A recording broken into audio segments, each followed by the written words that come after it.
আসসালামু আলাইকুম ভিউয়ার্স, রেহেনার রান্নাঘরে আপনাদেরকে স্বাগতম। আশা করি দেশ ও প্রবাসে যাই যেখানে আছেন আল্লাহর রহমতে ভালো আছেন, সুস্থ আছেন।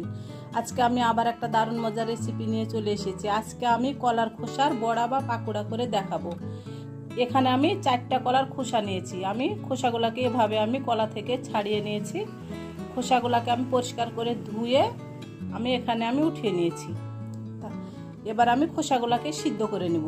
তাহলে চলুন কথা না বাড়িয়ে কিচেনে যাওয়া যাক। খোসাগুলোকে আমি কড়াইয়ে দিয়ে দেব। আমি দিয়ে দেব পানি। আমি এখানে পানি দিয়ে দিয়েছি। আমি কলার খোসাগুলোকে সিদ্ধ করে নিয়ে যে পানিটা বেঁচে যাবে সে পানিটা আমি ফেলে দেব।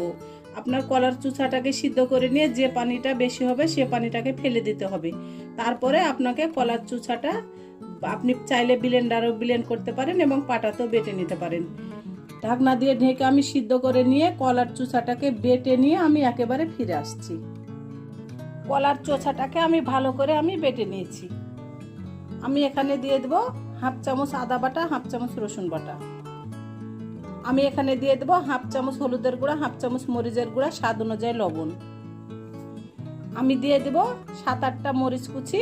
আর আপনার যেহেতু বড়া বা পাকোড়া করছি পেঁয়াজ কুচিটা অবশ্যই বেশি দিতে হবে। আমি এখানে বড় সাইজের 4টা পেঁয়াজ কুচি নিয়েছি, আমি দিয়ে দিলাম। আমি দিয়ে দেবো গরম মশলার গুঁড়া 1 চামচ। আমি দিয়ে দেবো বেসন। এখানে 1 কাপ বেসন আছে। আপনারা চাইলে এখানে মুসুরের ডাউল বা খেসারির ডাউল বেটে দিতে পারেন, আবার বেসনও ব্যবহার করতে পারেন, চাউলের আটাও ব্যবহার করতে পারেন। আমি দিয়ে দিলাম বেসন। আমি দিয়ে দেবো 1টা ডিম। আমি ডিমটা দিয়ে দিলাম। এবার আমি ভালো করে চটকে নেব। আমি এটাকে ভালো করে চটকে নিয়ে একেবারে আমি ফিরে আসছি। কলার চুচার পাকোড়া বা বড়াটা খেতে অসম্ভব মজা হয়।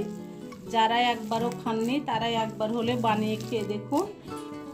আমার রেসিপিগুলা যদি ভালো লাগে তাহলে আমার ভিডিওগুলা দেখার অনুরোধ রইল। যদি ফেসবুক থেকে দেখেন তাহলে অবশ্যই একটা ফলো দিয়ে দিন। ইউটিউব থেকে দেখলে একটা সাবস্ক্রাইব করার অনুরোধ রইল। হাতে যদি সময় থাকে লাইক শেয়ার কমেন্ট করে দিন। আপনাদের একটা শেয়ারে আমি অনেক দূরে এগিয়ে যেতে পারবো। আমার ব্যাটারটা খুব সুন্দরভাবে আমি চটকে নিয়েছি। এবার আমি কিচেনে চলে যাব। তাহলে চলুন কথা না বাড়িয়ে কিচেনে যাওয়া যাক। চুলায় আমি কড়াই বসিয়ে দিয়েছি। আমি তেল দিয়ে দিয়েছি। এবার আমি তেলটাকে হালকা গরম করে নিব। আমি পাকোড়া বা বড়াগুলো আমি দিয়ে দিয়েছি। এবার আমি এটাকে ভেজে নেব। আপনি যদি জোরে জাল দিয়ে ভেজে নেন তাহলে আপনার উপরটা পুড়ে যাবে, ভিতরটা কাঁচা হয়ে থাকবে। সেজন্য এটাকে একেবারে মিডিয়াম টু লো হিটে আপনাকে ভেজে নিতে হবে।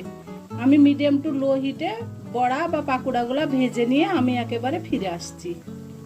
পাকোড়াগুলো আমার ভাজা হয়ে গেছে। এবার আমি উঠিয়ে নেব। আমি এভাবে সম্পূর্ণ পাকোড়া ভেজে নিয়ে একেবারে ফিরে আসছি। আমি সম্পূর্ণ বড়া বা পাকোড়া ভেজে আমি উঠিয়ে নিয়েছি। এবার আমি আপনাদেরকে পরিবেশন করে দেখাচ্ছি। হয়ে গেছে আমার পরিবেশন করা। আশা করি আমার রেসিপিটা অবশ্যই ভালো লাগবে। যদি ভালো লাগে তাহলে আমার চ্যানেলটিতে লাইক কমেন্ট শেয়ার করতে ভুলবেন না। বেশি বেশি করে সাবস্ক্রাইব করার অনুরোধ রইল। তাহলে আজকের মতো এখানে বিদায়। আবার অন্য কোনো রেসিপি নিয়ে আসবো। সবাই ভালো থাকবেন। আল্লাহ হাফিজ।